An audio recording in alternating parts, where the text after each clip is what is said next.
Hey everyone, it's George from Blockchain DXP and we are towards the end of August and unfortunately guys, the global cryptocurrency market is not ending the month in a positive note. The global cryptocurrency market is hovering around the $1.05 trillion, so we'll definitely go ahead and discuss what is going on in the global cryptocurrency market.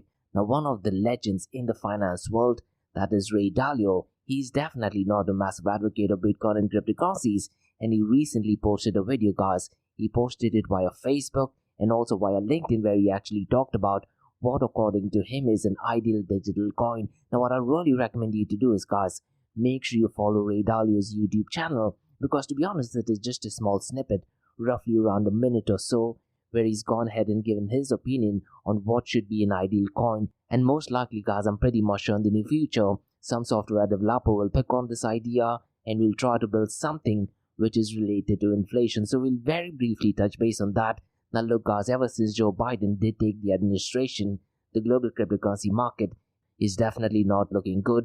It looks like Biden's administration is proposing a crypto tax regulation, so we'll definitely go ahead and discuss what that news is all about. And to be honest guys, a lot of the Bitcoin advocates or cryptocurrency advocates are definitely not fan of this, so we'll definitely very briefly run through what that news is all about. Now look guys, 2023 has definitely not been the best year for Binance, and in today's episode we do have some unfortunate news, and this is to do with Russia. And the news is that Binance is actually delisting Russian banks that are working on its peer-to-peer platform. Now it is a bit ironic, isn't it guys, that a centralized entity is making a decision on who needs to participate in order to be part of the peer-to-peer service. But if you look at it from a regulatory point of view and what is going on with Tornado Cash, I'm pretty much sure everyone would agree with what Binance is doing. So we'll definitely touch base on that.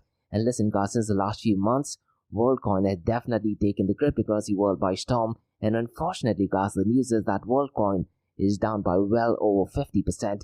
And that is only because of security concerns that has to do with its physical device called as Orb. And if you're someone who is in Dubai or UAE, Crypto Oasis, which has an office in JLT, they do have the physical device, so definitely feel free, or if you're comfortable, go ahead and do that verification. But in today's episode, we'll definitely go ahead and discuss what is going on so far as WorldCoin is concerned. And unfortunately guys, we have a negative news, and that is to do with Pepecoin. And it looks like there's some heavy insider trading going on, and one of the crypto influencers has definitely gone and shared more information, so we'll definitely go ahead and explore what that news is all about. And guys, like we do in every Crypto and Coffee Date podcast, I'm going to be discussing two news from Dubai, UAE and the Middle East. And the first news guys is regarding Oasis, and the news is that they have secured new investment all the way from India, and the exchange is called as CoinDX, so we'll definitely go ahead and explore what that collaboration is all about. And look guys, Oasis has been not doing financially that good since 2023. So we'll definitely go ahead and explore what that news is all about. And guys, listen, if you're planning to start up a crypto related or blockchain related or digital asset services related services in the Middle East, you definitely need to look at VARA, that is Virtual Asset Regulatory Authority. And just last week there was this massive news in the world of staking. And to be honest guys, if you're someone who's working in the DeFi space, you definitely need to check it out. Because since the last few months, Coinbase and Bitstamp, they were planning to move out of the United States, and that is purely because of staking services. As a matter of fact, in my episode that I released on Thursday, I definitely went ahead and explained what is the SEC doing so far staking services concerned. So from a Dubai's point of view, definitely positive news. And once again guys, if you're someone who's trying to build something in the DeFi space, you definitely need to check it out. And later on in the episode, I'll definitely go ahead and explore and give out more details on what that news is all about. So quite a lot to cover guys in today's episode, so let's get started with it right away. Welcome to the Crypto and Coffee Date, the daily podcast that keeps you up to date on all latest developments in the world of cryptocurrencies, blockchain, and NFTs. Join us Monday to Friday as we kick off your day with a cup of coffee and a deep dive into the exciting and rapidly evolving world of digital assets. We'll cover the latest news and trends in the cryptocurrency and blockchain space, as well as delve into the growing world of NFTs or non-fungible tokens and Metaverse. Plus, we'll keep you updated on the latest developments from Dubai, UAE and the wider Middle East region. Whether you're a seasoned crypto enthusiast or just getting started, Crypto and Coffee Date has something for you. Our expert host will provide insight and analysis on the most important topics in the industry and help you stay up to date on the latest developments. We'll bring you interviews with leading figures in the crypto and blockchain space and explore the ways in which these technologies are changing the world around us, from the impact on traditional financial systems to the potential for revolutionizing industries and transforming societies. We'll cover it all on Crypto and Coffee at 8. So tune in and join us for a daily dose of Crypto and Coffee at 8, and let's stay ahead of the curve together. We'll start your day off right with the most important news and insights from the world of cryptocurrency, blockchain, and the Metaverse, and help you navigate this exciting and rapidly evolving landscape. In Crypto and Coffee at 8, the daily podcast covers the latest developments in the world of cryptocurrency, blockchain, and the Metaverse. We'll also bring you updates on the latest news from Dubai, UAE, and wider Middle East region. This also includes a range of topics such as developments in the local and blockchain industry, including new projects and initiatives, regulatory updates, and policies related to cryptocurrency and blockchain in the region, local and regional events and conferences focused on crypto and blockchain, interviews with leading figures in Dubai, UAE, and Middle East crypto and blockchain community, coverage of any significant news or events related to cryptocurrency and blockchain in the region. By covering these local and regional developments, in addition to the wider world of cryptocurrency and blockchain, Crypto and Coffee at 8 aims to provide a comprehensive overview of the industry and its impact on the Dubai, UAE, and Middle East region. Now, before we kickstart today's episode, I have an important message, so check this out. Thank you to our sponsors for being part of the blockchain DXB journey. Firstly, Advanced Media. Advanced Media, guys, is the largest distributor of professional video, photo, broadcast, and cinematic equipment and accessories in the Middle East and MENA region. With over 2 decades of experience, Advanced Media is now the largest distributor in the Middle East, representing more than 100 recognizable brands, including brands such as Zeiss, DJI, Hasselblad, Red, and Rode. As a matter of fact, guys, the very mic that I'm recording is being sponsored by Advanced Media as well. And Advanced Media has showrooms in Saudi Arabia and services as well. Looks like they're definitely taking the Middle East by storm. And here's the beautiful thing, guys. They're taking corporate social responsibility very seriously. And they're focusing on 3 Ps. That is people, planet, and prosperity. Now listen, guys, if you do want to find out more information regarding the statement of corporate social responsibility, check out the website, that is www.amt.tv. And here's the beautiful thing, guys. They also want to be a leader and set an example and reputation as a pioneer and member of the community. And in doing so, guys, they also have an AMT scholarship with SAE Institute in Dubai, UAE. So definitely check it out. And also, guys, Advanced Media is committed to persistently developing, organizing, and hosting training workshops, seminars, and community events that educate, inform, and familiarize consumers with new equipment and the latest technological advances. So listen, guys, do one thing. If you do want to support this channel, go to the website, that is www.amt.tv, and follow the social media channels as well. All of the details are in the show notes below. Next, Shalu Group, a luxury retail and distributor which is headquartered in Dubai, are getting into the NFT game. And here's the deal, guys. They are not just getting into the NFT and Metaverse space, they are going to be shaping the NFT, Metaverse, and Web 3.0 space, which I believe is excellent not just for Dubai and UAE, but also for the global cryptocurrency community as well. And guys, Shalu Group's Web 3.0 sneaker brand called Soulmates revealed their first NFT collection on the 12th of April. Now what is really interesting is that it's called as Soulmates, so it's spelled as S for sugar, O for orange, L for Larry. Now instead of E, they've replaced it with Web3, and it is the number 3, mates.xyz. And guys, listen, Shalu Group has over half a century's worth of experience in luxury goods, and them getting into the NFT space is a massive deal. Now if you're a sneakerhead, you definitely need to check out soulmates.xyz. And once again, guys, the number is 3 instead of an E. It has all the information, and in the show notes below, you'll get all the information. And listen, guys, if you want to be an early adopter, you can also pre-mint it at www.premint.xyz/soulmates. So definitely check it out. And they have a Discord community as well. And guys, Nick, who is the head of corporate innovation at Shalu Group and also the co-founder of Soulmates, has a WhatsApp group where he constantly provides updates in the area of NFTs, Metaverse, and Web 3.0. So guys, check out soulmates.xyz and be part of the Soulmates OG NFT that is definitely going to shape the industry. Next, Startup OI is global one-tech platform for tech. It offers global high-paying tech jobs with flexibility in working time and location, global free tech events, and tech networks to connect with global like-minded engineers. a brilliant platform to listen to the tech experts in Metaverse and to grab their insights. Now listen, all you have to do is download the app Startup OI. If you're using an Android version, go to Google Store and App Store for iOS devices. Alternatively, you can also click on the show notes below to download Startup OI. Next, guys, listen, if you're into fitness, if you're into adventure, if you want to do something wild but still want to keep your health in check, there is a new podcast in town, a podcast focusing on obstacle course race in the Middle East. The podcast is called the Race Pace Podcast. So check out the Race Pace Podcast across all leading platforms.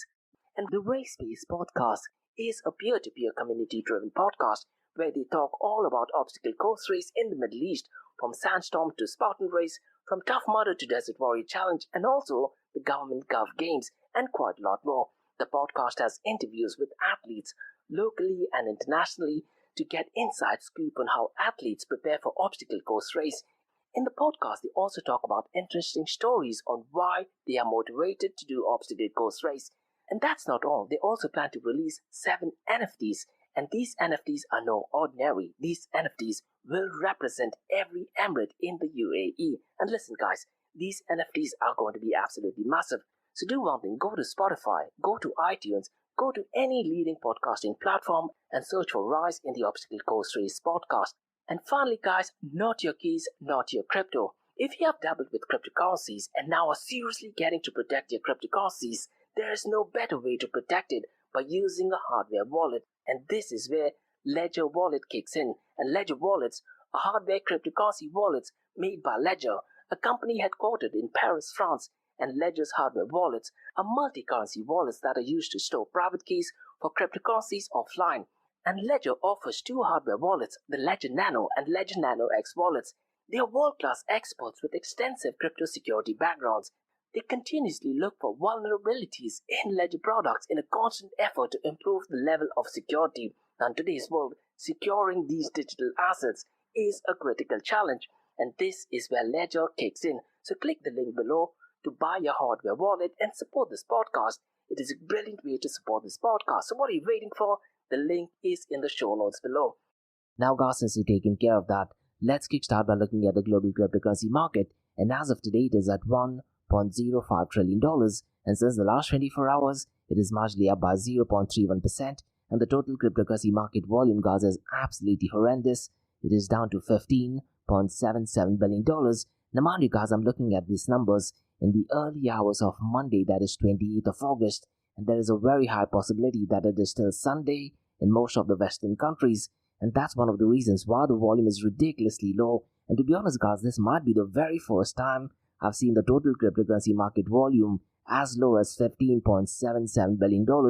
I wouldn't be surprised that this number might just be the lowest since the last 5 years or so. And the total cryptocurrency market volume, guys, since the last 24 hours is down by 7.07%.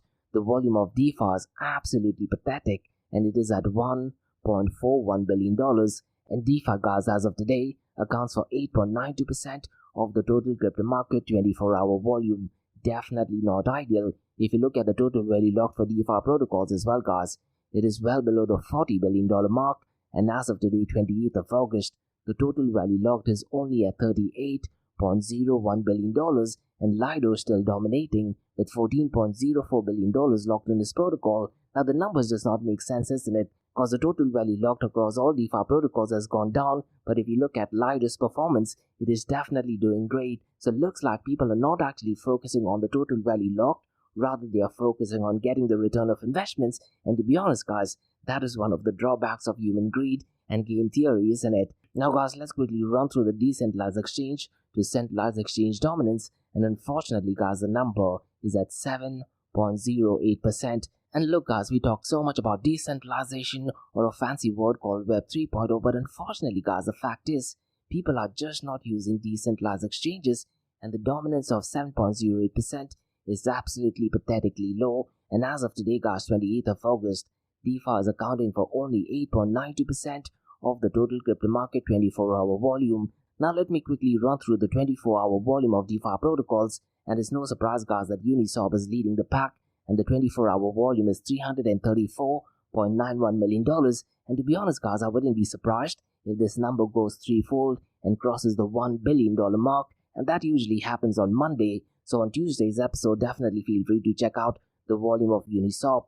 Now the second protocol is PancakeSwap, and its volume is $184.76 million, followed by Mavic Protocol at $94.16 million, and Core Finance, guys, which did have an attack few weeks ago, but looks like the protocol is relatively safe. Its 24-hour volume is $48.85 million, and finally Dodo at $48.64 million. Now, guys, if you look at the volume of stablecoins, once again, guys, this just might be the lowest volume of stablecoins I've seen probably in the last 3 to 4 years, to be honest, because the volume of all stablecoins is down to $14.04 billion, and I definitely am going to check if this is the lowest volume of stablecoins since the last 3 to at least 4 years. And what is even crazy is that the volume of stablecoins is accounting for 91.85% of the total crypto market 24-hour volume.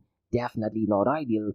And the craziest thing, guys, is that out of this $14.04 billion, Tether USDT is accounting for $11.35 billion, and Circle USDC's volume is $1.38 billion, and guys, Binance BUSD's volume is currently at number 3rd, and since the last few days it was at number 4th, but looks like it has overtaken True USD. But if you look at the 24-hour volume, guys, it is down to only $679 million. Absolutely scary numbers. And the market cap of Bitcoin is little about the $500 billion mark, and it is at $507 billion. Ethereum is at $198 billion. And to be honest, guys, it has only been twice in 2023 that the market cap of Bitcoin crossed the $600 billion mark. So you also need to take into consideration that in this year alone, almost $100 billion has been wiped off from Bitcoin's market cap. Now, if you look at the 24-hour trading volume, Bitcoin is at $6.59 billion, whereas Ethereum is at $2.34 billion. The dominance of Bitcoin, guys, has gone down, and it is at 48.26%, and Ethereum is at 19.78%. Now, in today's episode, guys, what I'm going to be doing is I'm going to be looking at decentralized apps, and what I'm going to be doing is two metrics. I'm going to be looking at decentralized apps across all blockchain protocols. That is, let's say, be it Ethereum, be it Arbitrum, be it Solana. And the next thing, guys, I'll be looking at only decentralized apps working solely on Ethereum, so we'll get a thorough understanding of how dominant Ethereum is. Now, if you look at decentralized apps across all platforms, the number one protocol or dApp is Uniswap. And what I'm looking at is, guys, is the 24-hour volume, and I'm looking at in terms of dollar amount, and I'm looking at the fiat value of incoming token transfers from unique active wallets to decentralized app smart contract over a period of time. And via dappradar.com, guys, it does not specifically mention what do they mean by over a period of time. I'm definitely hoping it is 24 hours. So if you look at it in terms of dollar amount, the number one protocol, guys, is Uniswap version 3, and it is at $1.25 billion. And what I'm going to be doing, guys, is I'm going to be comparing this matrix to the number of unique active wallets interacting or performing transactions with a decentralized app smart contract over a period of time. So if you look at Uniswap, guys, what it states that the number of unique active wallets interacting or performing transactions with decentralized app smart contract is roughly around 29,430. So I'm going to be using the same matrix for the remaining dApps.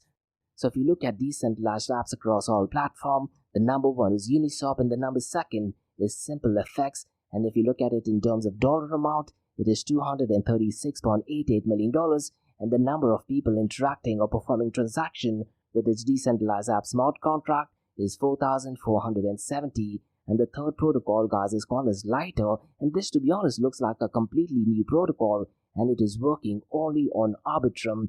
And if you look at it in terms of dollar amount, it is at $197.46 million.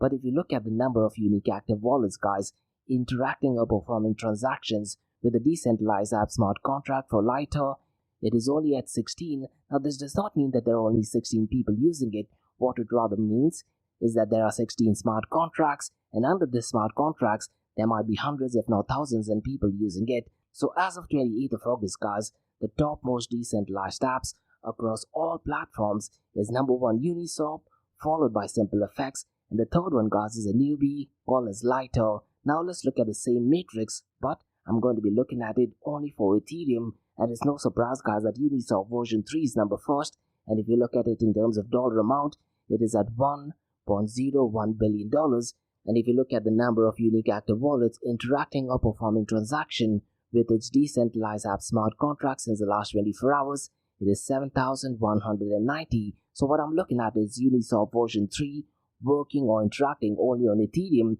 And the second protocol, guys, once again, is Simple FX and looks like it is working only on Ethereum. So the number is the same. That is, if you look at it in terms of dollar amount, it is $236.88 million, and the number of people is 4,470.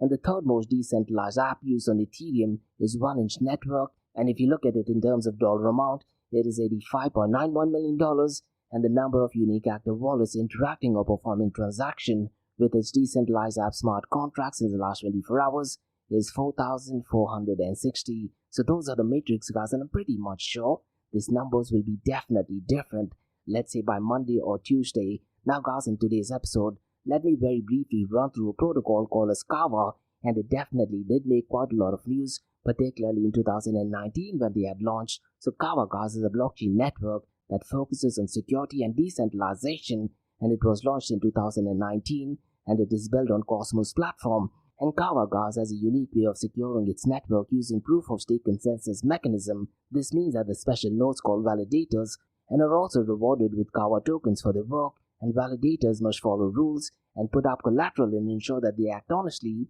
and VARA holders, guys, can also stake the tokens to earn rewards. So the VARA ecosystem essentially is broken down into 4 core areas, that is interoperability, protocol growth, scalability, and cross-chain interoperability. So let me very briefly run through each area, because when you talk about interoperability, VARA allows seamless interactions between different blockchain platforms like Cosmos and Ethereum, making it easy to developers to create applications in the preferred environment. And when you talk about growth, VARA has a program called as VARA Rise that actually rewards developers for contributing to its growth, and this, to be honest, guys, encourages innovation and development within the ecosystem. And when you talk about scalability, VARA's architecture is designed for efficient and fast transactions, allowing for a large number of users and projects to operate smoothly. And if you look at its cross-chain interoperability, VARA's core-chain setup enables smooth movement of assets and activities between Ethereum and Cosmos.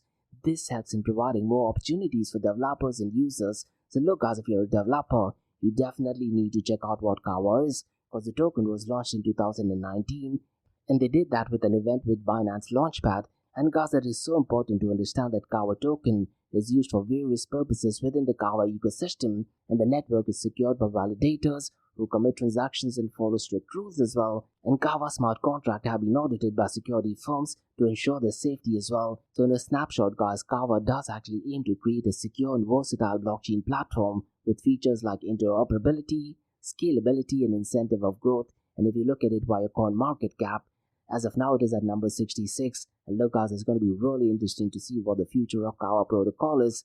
Now, guys, let's discuss the king of all kings, that is Bitcoin. And unfortunately, guys, the price of Bitcoin is hovering around the $26,000 mark. And as of today, it is at $26,077. And since the last 24 hours, it is marginally up by 0.28%. But since the last 7 days, it is marginally down by 0.23%. And later on, guys, we'll also go ahead and discuss Ray Dalio's thoughts on what Bitcoin is. And look, guys, Ray Dalio is, if not one of the most legendary investors in the finance world. And we'll also go ahead and discuss what his stance on an ideal type of cryptocurrency is.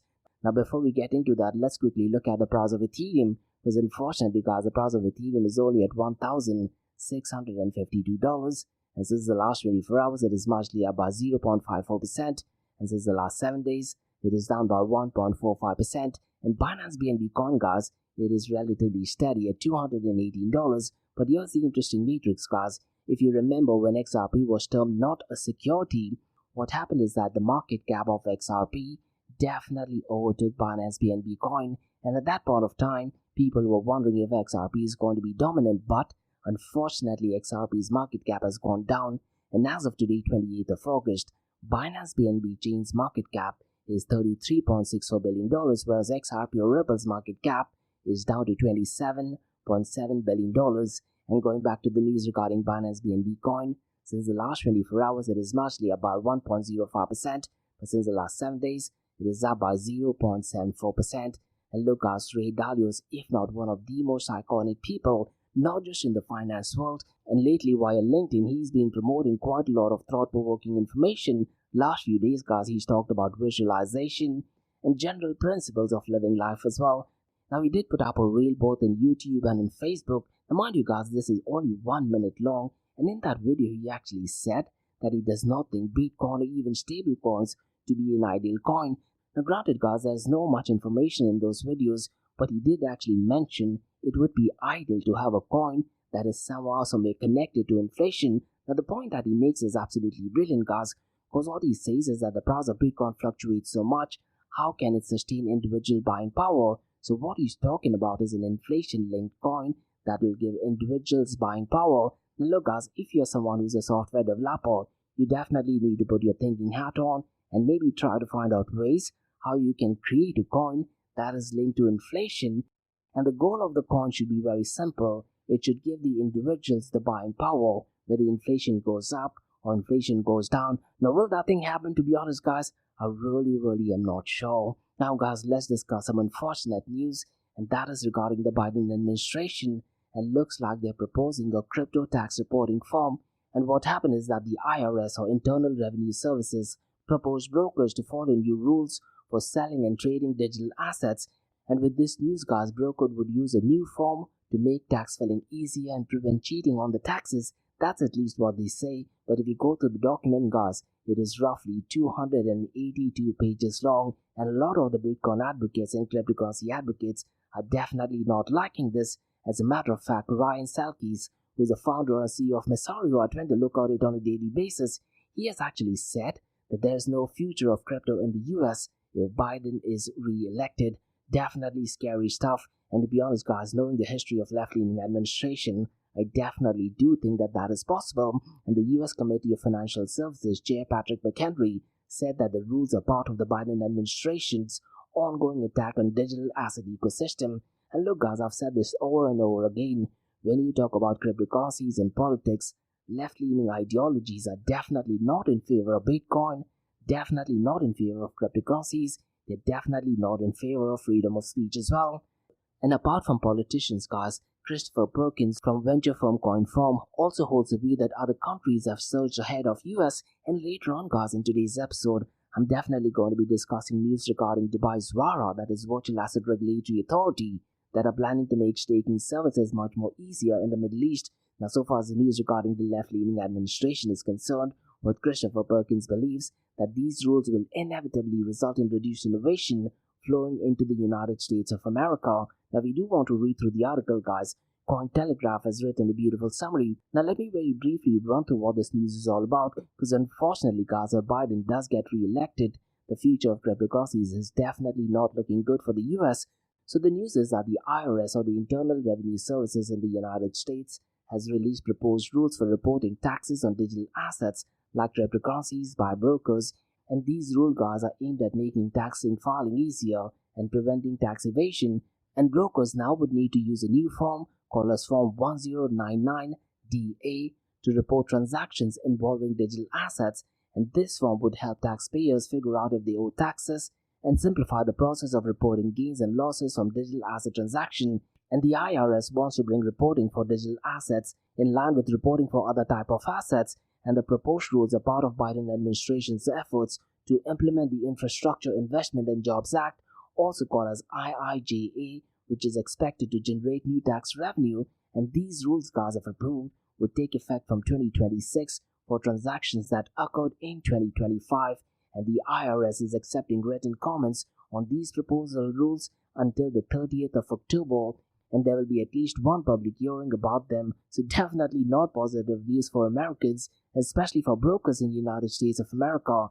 And at this point of time, guys, there are mixed reaction to the proposed rule, and some industry advocates do actually argue that the unique nature of the cryptocurrency world should be considered and that the rules might not apply appropriately. So what are your thoughts, guys? Do you like this or do not like it? Mention your thoughts and comments in the comment section below. Now guys, let's discuss some news regarding Binance. And the news is that Binance is actually delisting sanctioned Russian banks from peer-to-peer services. Now this news, guys, to be honest, is such strange, isn't it?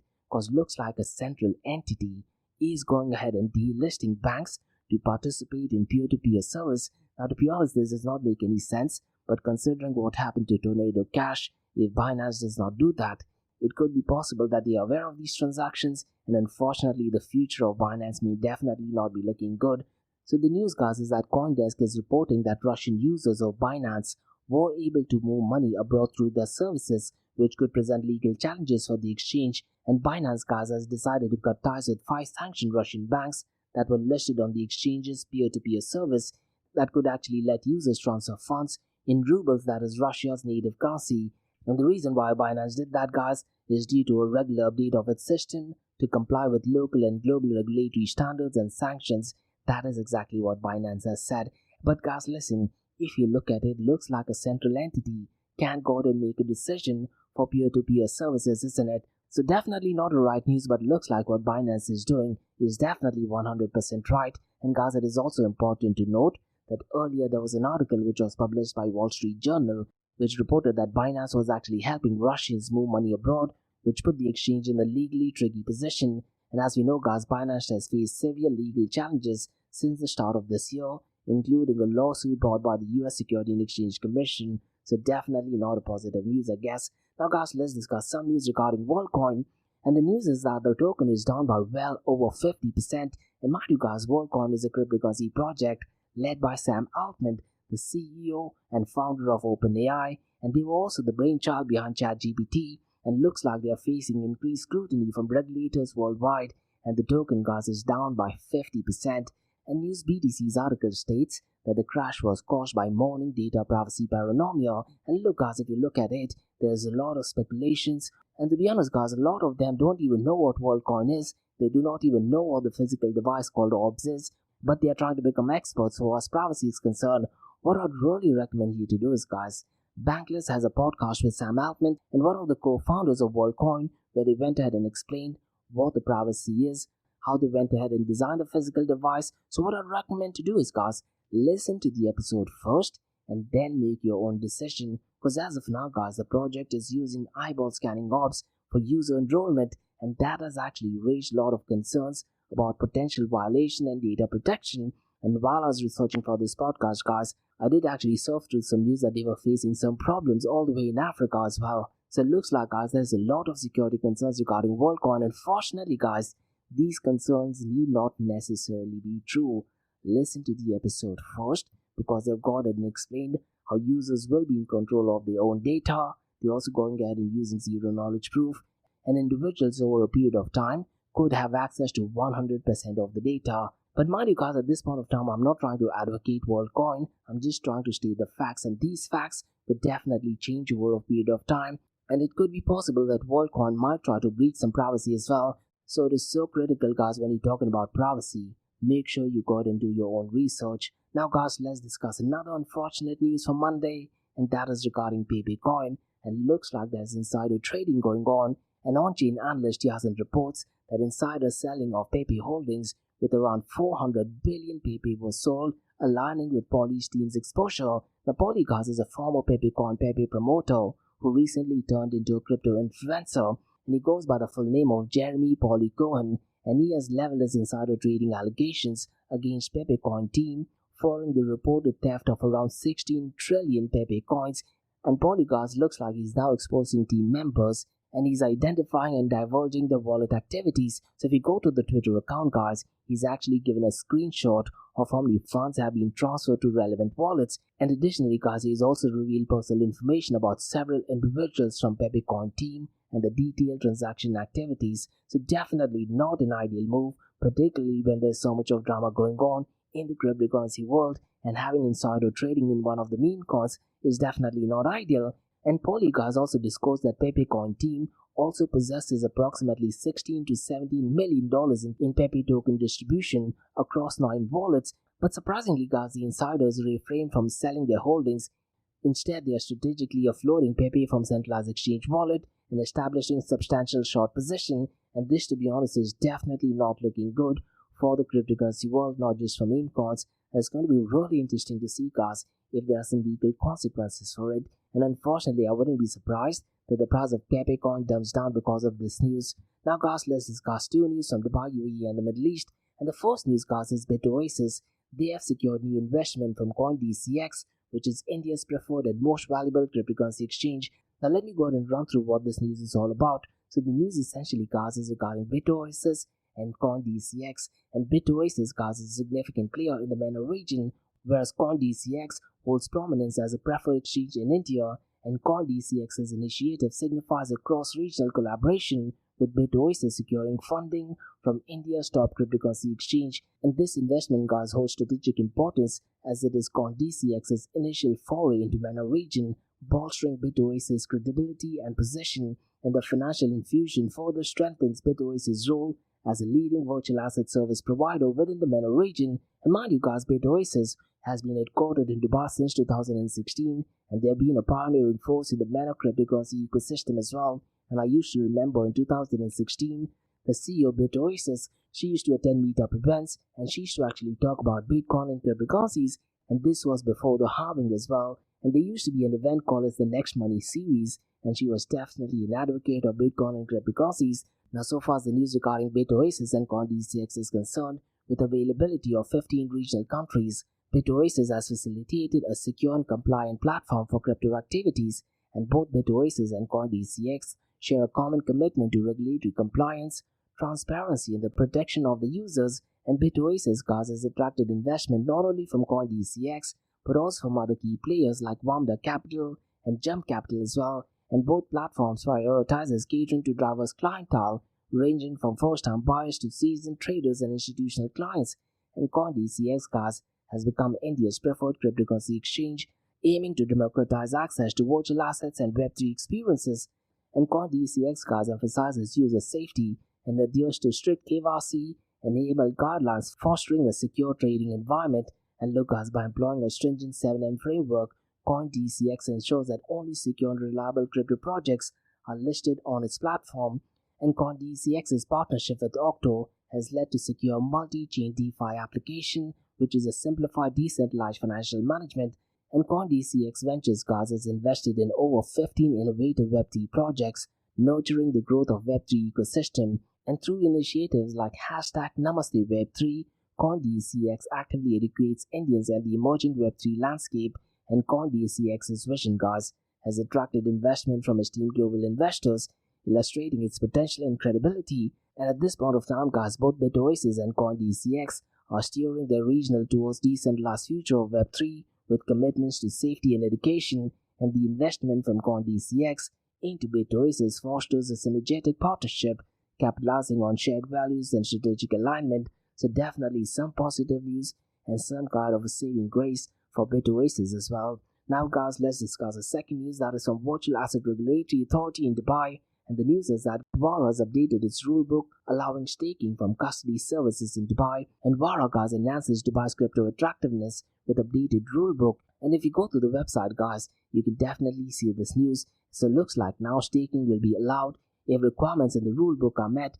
And virtual asset service providers, also called as VAPs, can stake without separate VA management license. So let me go ahead and give out more information, because the Dubai's Crypto Regulation Authority, VARA, has definitely amended existing legislations, and virtual asset service providers licensed as custodians can now offer staking services under the same entity, and no separate VA management and investment services license is required, but specific VARA approval is needed for new staking service, and licensing and supervision fees are associated with this new service as well. And to be honest, guys, this looks like a positive news, because the move aligns with Dubai's strategy to foster fintech innovation, and the goal, guys, is ensuring integrity and consumer protection in the crypto sector, isn't it? And crypto staking involves holding cryptocurrencies in a digital wallet, and it supports blockchain network operation as well. So it looks like, guys, Dubai is definitely facilitating crypto growth while at the same time maintaining regulatory integrity as well. So what are your thoughts, guys? Do you think because of this news, a lot of the firms from US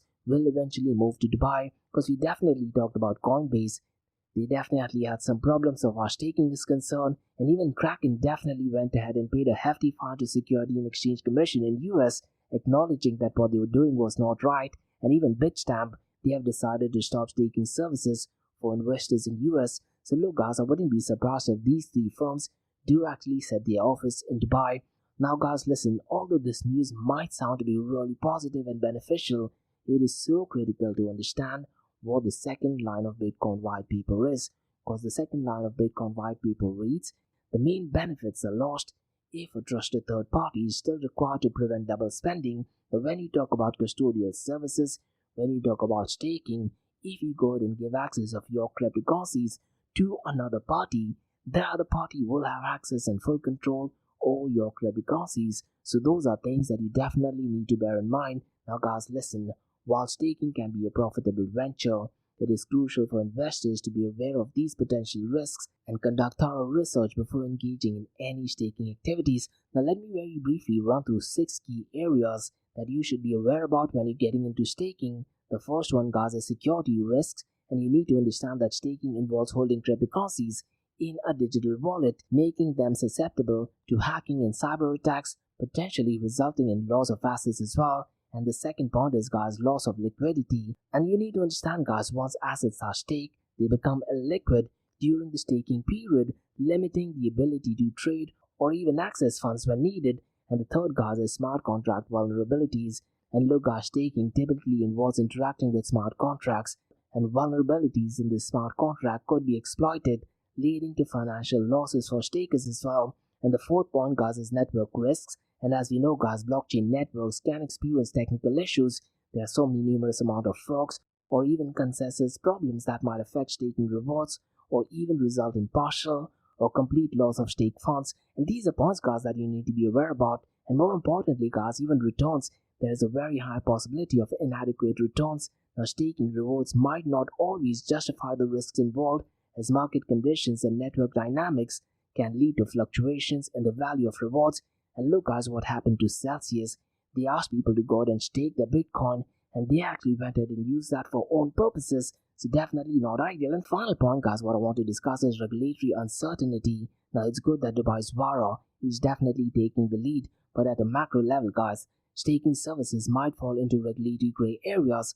Regulations could change, impacting the legality and operating of staking, potentially leading to legal and financial repercussions as well. And those are my thoughts and opinions on it, guys. Now, you might agree to it or you might disagree to it, but it's so critical to understand, guys, not your keys, not your crypto. And those are the news, guys, from Crypto and Coffee Date from Blockchain DXP. In case if you guys have any feedback or suggestions, drop me an email to info@blockchaindxp.com.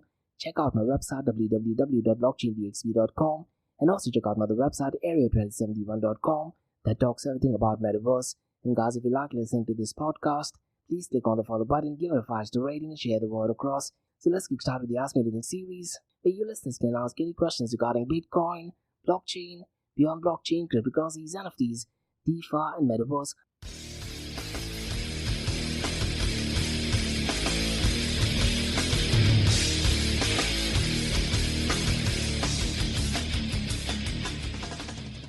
Hey everyone, it's Josh from Blockchain DXP, listening to the Ask Me Anything series, where you listeners can ask any questions regarding Bitcoin, blockchain, beyond blockchain, cryptocurrencies, NFTs, DeFi, and Metaverse. I have a question by Ken who asks, what are your projections for stable coins? Now, to be honest, Ken, I'm definitely not a massive fan of stable coins.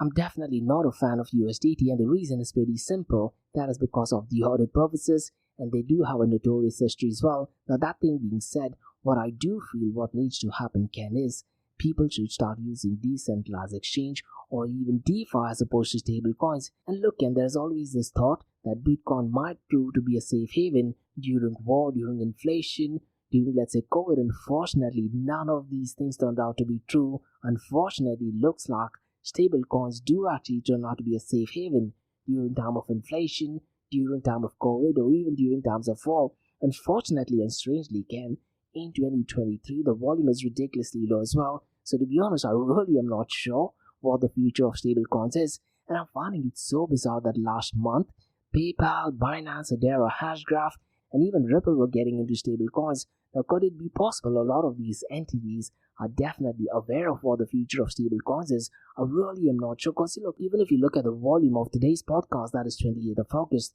the volume is ridiculously low. It might just be the lowest probably in the history, at least in the last 4 years, regarding stablecoins. It is down to only $14.04 billion. Now, the question that you ask, Ken, is such a brilliant question, because in the next few years, central bank digital currencies will definitely go mainstream, and stablecoins and central bank digital currencies both do not follow the ethos of open blockchain, and I mentioned this several times in my Crypto and Coffee Date podcast, Ken, is stablecoins can definitely go ahead and censor your transactions, and that is exactly what CBDCs can do as well. So to be honest, I really am not sure what the projection of stablecoins is.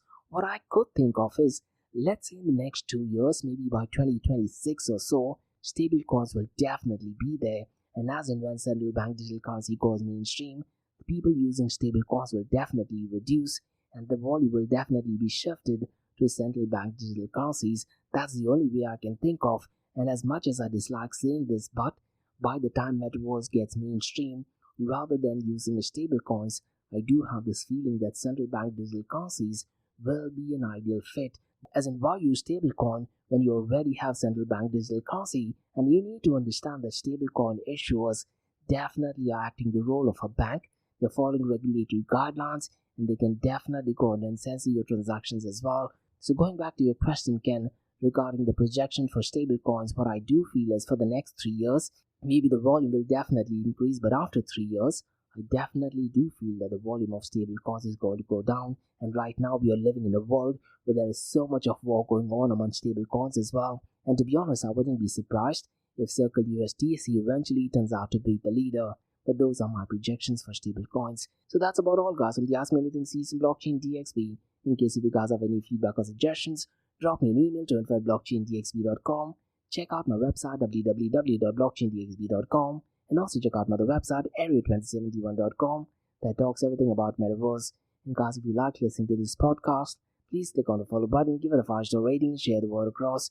And guys, remember, Monday to Thursdays, 8 a.m. to 8:30 a.m. we have Crypto and Coffee Date, where we cover top news and information pertaining to Bitcoin, blockchain, beyond blockchain, cryptocurrencies, NFTs, DeFi, and Metaverse. And other series of episodes on the Crypto and Coffee Date works is we usually cover some top news and information pertaining to the price of cryptocurrencies, some major breaking news, occasionally sharing sweet news as well, news that has an impact in the cryptocurrency world. The other two news and information is related to Dubai, UAE, and Middle East in the world of Bitcoin, blockchain, beyond blockchain, cryptocurrencies, NFTs, DeFi, and Metaverse. And what you're listening to right now is the Ask Me Anything series, where your listeners can ask any questions regarding Bitcoin, blockchain, beyond blockchain, cryptocurrencies, NFTs, DeFi, and Metaverse. Thanks so much for listening, guys, and have a nice one. Bye-bye.